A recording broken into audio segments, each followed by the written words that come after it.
আমি নিম কাঠ চুরি করিনি, আমার বাড়ি 4টে নিম কাঠ। এই কথা হলো? একটা মুখ্যমন্ত্রী কথা হলো? তোমাকে চোর বলছে আর তুমি এরকম ভাষায় কথা বলছো, এ স্টেজ উঠে লজ্জা করে না? তুমি যদি চুরি না করে থাকো, সত্যিকারে যদি তুমি দোষী না হয়ে থাকো, তুমি ওই শুভেন্দুর বিরুদ্ধে কেন কেস করছো না? নাটক করছো না? মুসলমানদের নিয়ে নাটক করছো। আর আজকে 77 বছর ধরে বিভিন্ন রাজনৈতিক দলে ভোট দিয়েছেন, বিনিময়ে কী পেয়েছেন? আর আজকে তৃণমূল সরকারকে ভোট দিয়েছেন, এই 15 বছর তাকে রেখেছেন, আর আজকে তিনি কি বলছে? তোমাদের যখন অস্তিত্ব বিলীন হয়ে যাচ্ছে, কেন্দ্র সরকার যখন তোমাদের ভিটে বাড়ি, তোমাদের মসজিদ, মাদ্রাসা, খানকা, কবরস্থান নিয়ে নিচ্ছে, সেই জায়গায় দাঁড়িয়ে এই মুখ্যমন্ত্রী বলছে আমি ওসব বুঝি না, তোমরা আন্দোলন দিল্লি গিয়ে করো।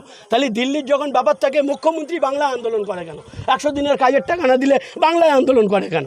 এবং এই ওয়াকফ নিয়ে মুখ্যমন্ত্রীর লোকেরাও তো এই বাংলায় আন্দোলন করেছিল। আজকে ওনার আন্দোলনটা ছলচাতুরি আন্দোলন, মানে জায়গায় গিয়ে আন্দোলন করবে না, বিধানসভার মধ্যে নয়, পার্লামেন্টের মধ্যে নয়, উনি বাইরে আন্দোলন করবে। এবং এই নওশাদ সিদ্দিকী যেভাবে মানুষকে সঙ্গে নিয়ে, নওশাদ সিদ্দিকী সুপ্রিম কোর্টে কেস করেছে ওয়াকফের বিরুদ্ধে, এবং আরও অন্য রাজ্য থেকে করেছে। এই মুখ্যমন্ত্রী চাইছে, পরিষ্কার হয়ে গেল আগামীকালকে, যে মুখ্যমন্ত্রী চাইছে এই বিল পাস হয়েছে, ঠিক হয়েছে, মুসলমানদের উপরে চাপ আসুক, মুসলমান আমার ছাড়া নড়বে না। এই জন্যে উনি জগন্নাথ মন্দির বা ধাম তৈরি করেছে এই রাজকোষের পয়সা দিয়ে। উনি জানে না? উনি তো সংবিধানের অপমান করেছে। সংবিধানের দায়িত্ব থেকে কোনো মুখ্যমন্ত্রী বা প্রধানমন্ত্রী কোনো এক জাতিকে, যে গণতান্ত্রিক দেশ, সেই দেশের মধ্যে কোনো এক জাতিকে রাজকোষের পয়সা দিয়ে মন্দির বা মসজিদ বানাতে পারে না। তিনি কিন্তু সেই কাজটা করেছে, অতএব সংবিধানকে ভায়োলেন্স করেছে। উনিও একজন মানে কি বলবো, সংবিধান বিরোধী বলে আমি আখ্যা দেবো। আজকে আপনাদের সামনে বলছি, আমি আপনাদের মাধ্যমে জানাতে চাই, মুখ্যমন্ত্রী সংবিধান বিরোধী। যেহেতু এই মন্দিরটা, আমার মন্দিরের উপর কোনো আপত্তি নেই, মন্দির একটা কেন, 1000টা মন্দির হোক, মসজিদ হোক, কিন্তু রাজকীয় পয়সা নিয়ে কোনো রাজনৈতিক দল, কোনো সম্প্রদায়ের একটা কোনো প্রোপাগান্ডা তৈরি করতে পারে না, যেটা মুখ্যমন্ত্রী করেছে। দেখলেন না আপনারা? মুখ্যমন্ত্রীকে বললো এই মন্দির করতে গিয়ে তিনি নিম কাঠ চুরি করেছে। কে বলেছে? শুভেন্দু অধিকারী। মুখ্যমন্ত্রী কী বলছে? আমি নিম কাঠ চুরি করিনি, আমার বাড়ি 4টে নিম কাঠ। এই কথা হলো? একটা মুখ্যমন্ত্রী কথা হলো? তোমাকে চোর বলছে আর তুমি এরকম ভাষায় কথা বলছো, এ স্টেজ উঠে লজ্জা করে না? তুমি যদি চুরি না করে থাকো, সত্যিকারে যদি তুমি দোষী না হয়ে থাকো, তুমি ওই শুভেন্দুর বিরুদ্ধে কেন কেস করছো না? নাটক করছো না? মুসলমানদের নিয়ে নাটক করছো। আর এই মুসলমান সমাজের মধ্যে কিছু টুপিওয়ালা দাড়িওয়ালা আছে, আমি তাদেরকে সতর্ক করছি, এখনও সজাগ হয়ে যান, জাগ্রত হন। আপনারা কিন্তু মুসলিম সমাজটাকে মানে বিভ্রান্তকরের মধ্যে ফেলে দিচ্ছেন। কার প্রতি এখনও ভরসা করা রয়েছে? তবে আমি কিছুটা দেখলাম বক্তব্য, অনেক নেতা, যে সমস্ত অরাজনৈতিক নেতা কিছু আছে, তাদের আমি আজকে বক্তব্য দেখলাম, অনেকটাই তারা সমঝোত হয়েছে। তারা এখন বুঝতে পেরেছে যে মুখ্যমন্ত্রীর মুখ না মুখোশ, তারা আসল চরিত্রটা। আমরা কিন্তু অনেক আগে থেকে বলে আসছি, এই আব্বাস সিদ্দিকী ওয়াকফ নিয়ে 10 বছর আগে থেকে বলে আসছে। মুসলিম পার্সোনাল ল বোর্ড এতদিন কী করছিল? আজকে বিল পাস হয়ে যাওয়ার পরে কেন হাঙ্গামা করছে? এর আগে থেকে কেন সেই পরিকাঠামো তৈরি করেনি? এই কথার জবাব দিতে পারবে? আমি মুসলিম পার্সোনাল ল বোর্ড এই প্রোগ্রাম করছে, আমি সাধুবাদ জানাই, কিন্তু এই প্রোগ্রামটা হতে দিল না কেন? তারা বলছে না এই যে বাংলায় প্রোগ্রাম হলো না, এই 26 তারিখে যে প্রোগ্রাম হলো না, এই মুখ্যমন্ত্রী করতে দেয়নি, এই কথাটা কেন জোর করে বলছে না? কোথায় তাদের বাধা? কত টাকা খেয়ে রয়েছে? কম নিয়ে বাদলামো হচ্ছে। এখনও সজাগ হন, শুধরে যান।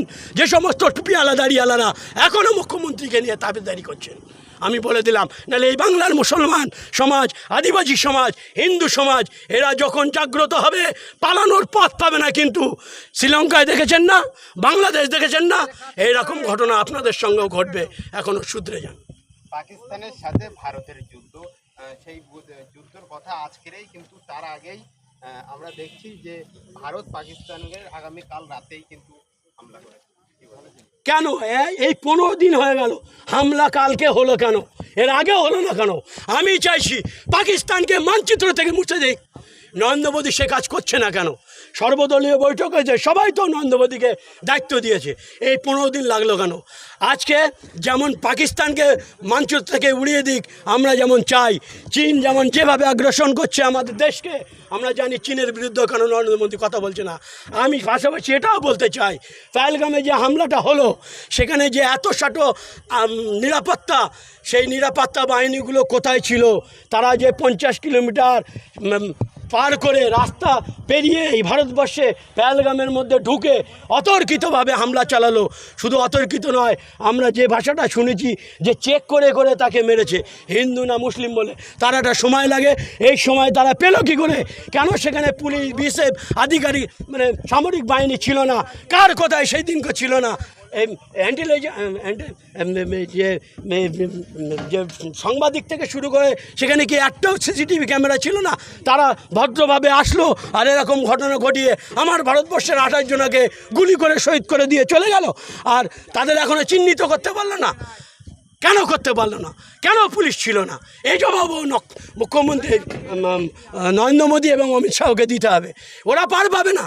কেন তারা এই কাজগুলো করলো? সেখানে তো একটা পর্যটন কেন্দ্র, পৃথিবীর সমস্ত জায়গার থেকে সেখানে বেড়াতে আসে মানুষ, আর সেখানে হামলা করলো। কি করে হামলা করলো? কেন সেখানে কেন্দ্রীয় বাহিনী ছিল না? কেন সেখানে ফোর্স ছিল না? এর জবাব দিতে হবে না? গৃহমন্ত্রীকে দিতে হবে না? অমিত শাহকে দিতে হবে না? নরেন্দ্র মোদীকে দিতে হবে না? পাকামো মারলা হবে? বাংলাদেশকে বলছে, পাকিস্তানকে বলছে করো, করে তারা চলে গেল।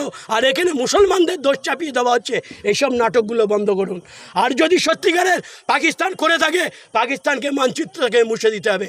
যদি মুছে না দেয় তাহলে বুঝতে হবে নরেন্দ্র মোদীর ষড়যন্ত্র, অমিত শাহের ষড়যন্ত্র, এটা ছাড়া কিছু নয়। আপনার নামও পরিচয়? আমার নাম মোহাম্মদ রফিকুল ইসলাম, দেওয়া সিভিল লিডার।